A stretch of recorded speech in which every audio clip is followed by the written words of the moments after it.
Hello guys, कैसे हैं आप सब लोग। रिवाइंड सीकर की एपिसोड 03 के साथ हाजिर हूँ। अगर अभी तक किसी ने मेरे चैनल को सब्सक्राइब नहीं किया हुआ तो चैनल को सब्सक्राइब कर दे, वीडियो को लाइक और शेयर कर दे, शुक्रिया। तो लास्ट एपिसोड के एंड पे हमने देखा था मिंग जियांग की एक टांग तोड़ देता है और उसकी टांग तोड़ने की वजह से जी फैमिली वाले सारे लोग उसके पीछे लग जाते हैं और वो उसे ढूंढ रहे होते हैं ताकि उसे सजा दी जा सके। जबकि मिंग अपने ही घर में छुपा होता है और वो बिमिंग से कहता है रात के वक्त हम दोनों जंगल की तरफ चले जाएंगे ताकि यहाँ पर हमें कोई पकड़ ना ले। तो एपिसोड की शुरुआत में जी फैमिली का सीन दिखाया जाता है जहाँ पर जी फैमिली के सारे एल्डर्स इकट्ठे होते हैं। जी फैमिली के हेड जिसका नाम वैनशेंग जी है और ये मिंग के ग्रैंडफादर है। वैनशेंग उन सब से कहते हैं तुम लोगों को क्या लगता है कि मिंग कहाँ पर जा सकता है, वो कहाँ पर जाकर छुप सकता है। यहीं पर फैमिली हॉल में मिंग के दोनों अंकल भी होते हैं, यानी कि जियांग और जिंग के डैड भी। जिंग के डैड पर खड़े हो जाते हैं और अपने डैड से कहते हैं फादर वो तो सिर्फ एक कचरा है, हमें उस कचरे के पीछे नहीं जाना चाहिए। अगर उसने जियांग की टांग तोड़ दी है और वो घर से भाग गया है तो ये तो अच्छा हुआ कि वो घर से अपने आप भाग गया है। जिंग भी कहता है ग्रैंडफादर मेरे डैड बिल्कुल ठीक कह रहे हैं, कभी वो एक जीनियस मिंग हुआ करता था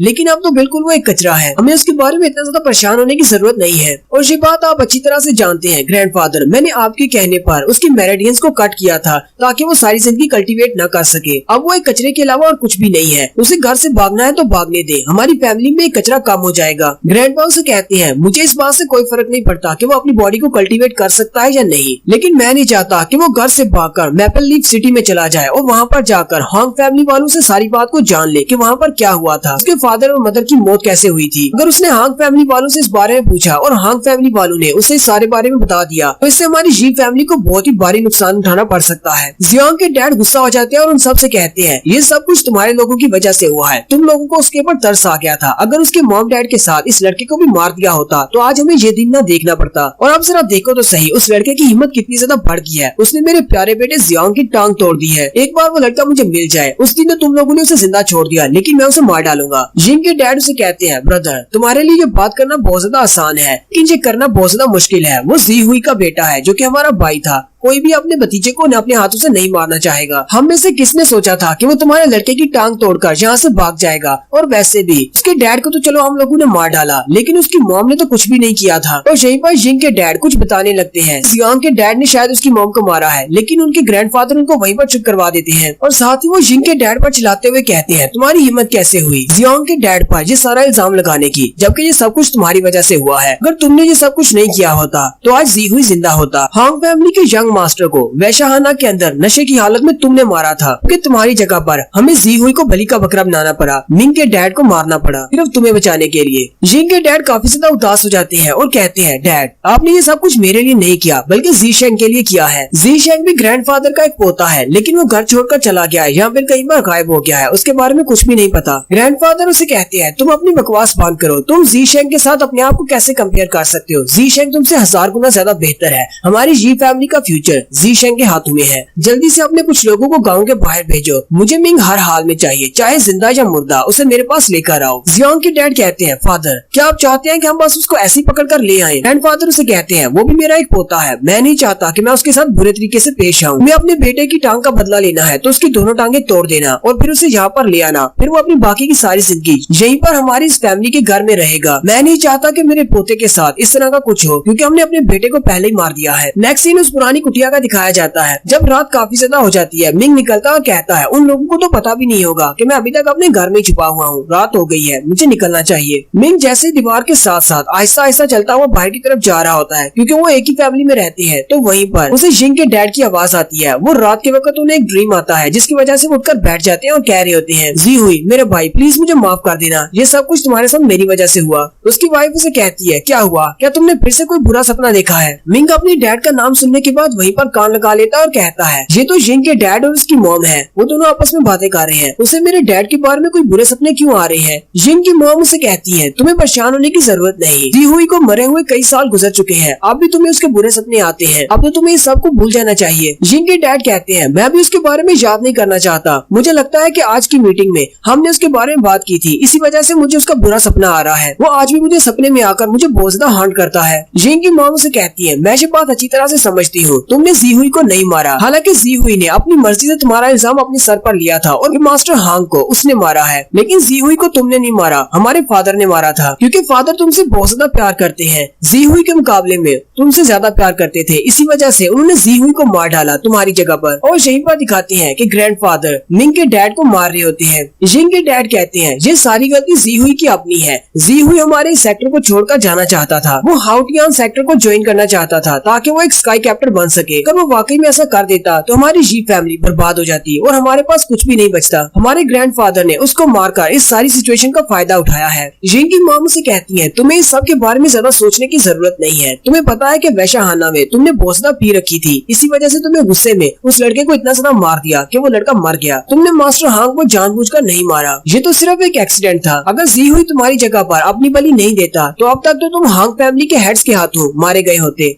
मिंग उनकी सारी बातें सुन लेता और काफी ज्यादा हैरान होता है। मिंग कहता है तो इसका मतलब मेरे अपने ही दादाजी ने मेरे डैड को मारा है, यानी कि अपने ही बेटे को मार डाला, वो भी अपने दूसरे बेटे की जान बचाने के लिए। मेरे डैड को बलि का बकरा बनाया गया है। उसी वक्त जिंग के डैड को भी कुछ महसूस होता है, जैसे बाहर कोई उनकी बातें सुन रहा है। वो जल्दी से आकर दरवाजा खोलते और कहते हैं कौन है यहाँ पर, लेकिन मिंग वहाँ से भाग जाता है। मिंग भागता हुआ गली के अंदर चला जाता है। अब मिंग काफी ज्यादा गुस्से में है, क्योंकि पिछले कई सालों से वो हांग फैमिली से बदला लेने के फिराक में है कि कब वो मैपल लीफ सिटी जाएगा और हांग फैमिली से बदला लेगा, लेकिन आज उसे पता चल रहा है कि उसके अपने ही दादाजी ने उसके डैड को मारा है। मिंग बिमिंग से कहता है मुझे बहुत ज्यादा स्ट्रॉन्ग बनना है, तुम्हारे पास चाहे कोई सा मेथड हो, कितना ही पावरफुल क्यों ना हो, कितना ही दर्द देने वाला क्यों ना हो, मैं उस मेथड को सीखूंगा और अपनी बॉडी की कल्टीवेशन को बहुत ज्यादा बढ़ाऊंगा ताकि मैं इन सारे जी फैमिली वालों से बदला ले सकूं। बिमिंग उसे कहती है ठीक है मास्टर। फिर वो दोनों जंगल की तरफ चले जाते हैं। मिंग उस जंगल में जाने के बाद हीवन स्ट्राइकिंग फुटवर्क टेक्निक को प्रैक्टिस कर रहा होता है। वो उसके फर्स्ट स्टेप जिसका नाम फ्लैश स्टेप है उसको प्रैक्टिस करने की कोशिश कर रहा है। मिंग क्योंकि जबरदस्ती अपनी बॉडी को कल्टीवेट करने की कोशिश कर रहा है और वो बिना आराम किए ये सारी टेक्निक सीखने की कोशिश करता है। इसी वजह से दिखाते हैं कि उसके पाँव की सारी वेन्स भी फूल जाती है और उसके पाँव के अंदर से ब्लड निकलना शुरू हो जाता है, क्योंकि उसके पाँव के ऊपर बहुत ज्यादा प्रेशर पड़ता है जब वो फ्लैशिंग स्टेप को सीख रहा होता है। बिमिंग उसे कहती है मास्टर आपने 7 बार इस टेक्निक को फेल कर दिया है, हर बार आपकी टांगे बहुत ज्यादा जख्मी हो जाती हैं। मैं तो आपसे यही कहूंगी कि आपको इस टेक्निक को नहीं सीखना चाहिए, क्योंकि ये आपके लिए नहीं बनी, ये बहुत ज्यादा पावरफुल है। अगर इसी तरह चलता रहा तो आप तो चलने के काबिल नहीं रहेंगे। मिंग उसे कहता है नहीं, मुझे बदला लेना है और बदला लेने के लिए मैं किसी भी हद तक जाने को तैयार हूँ। चलो जल्दी से मुझे हील कर दो, मुझे एक बार और ट्राई करना है। बिमिंग आगे बढ़ती है और अपनी पावर्स को यूज करते हुए उसकी बॉडी को हील कर देती है। मिंग कहता है मैं जी फैमिली वालों को कभी माफ नहीं करूंगा। और इसी तरह प्रैक्टिस करते करते उसे तकरीबन 15 दिन गुजर जाते हैं। 15 दिन की मेहनत करने के बाद वो फ्लैश स्टेप की इस टेक्निक को सीख लेता है। बिमिंग उसे कहती है मास्टर आपको बहुत ज्यादा बधाई हो, आपने इसके फर्स्ट स्टेप फ्लैश स्टेप को सीख लिया है। हालांकि आप इसको भी बहुत ज्यादा इम्प्रूव कर सकते हैं, लेकिन आप इसको फाइटिंग के दौरान यूज करने के काबिल हो गए हैं। बिमिंग उसे कहती है अब जबकि तुमने फ्लैश स्टेप को सीख लिया है और साथ ही तुम्हारी बेस कल्टीवेशन भी बन चुकी है, मुझे लगता है कि तुम अपनी की को गैदर कर सकते हो और अपनी की को यूज करते हुए किसी के ऊपर भी एनर्जी बॉल से अटैक कर सकते हो। मिंग अपने हाथ को ऊपर की तरफ उठाता है और अपने हाथ पर अपनी की पावर को रिलीज करते हुए कहता है क्या तुम इसको की एनर्जी कह रही हो। लेकिन जैसे ही वो उसको प्रैक्टिस करने लगता है उसके पेट के अंदर से गुड़गुड़ की आवाज आना शुरू हो जाती है, क्योंकि मिंग को काफी ज्यादा भूख लगी है। वहीं पर सामने एक हिरन होता है। मिंग कहता है पहले कुछ पेट पूजा कर ली जाए और वो आगे बढ़ता है और उस हिरन को पकड़ लेता है। नेक्स्ट सीन में दिखाते हैं मिंग बैठा उस हिरन का गोश्त खा रहा होता है और कहता है इसका गोश्त तो बहुत ज्यादा अच्छा है, मुझे नहीं पता था कि अकेले रहने में इतना ज्यादा मजा आता है। अगर मुझे पहले पता होता तो मैं तो कब का घर को छोड़कर भाग आया होता और यहीं पर इसी जंगल में अपना घर बसा लेता। और यहीं पर एक नए कैरेक्टर की एंट्री होती है जो कि एक लड़की है और एक प्रिंसेस भी है। वो लड़की पैदल चलती हुई जा रही होती है और कहती है मेरी फैमिली वाले बहुत ज्यादा बुरे हैं।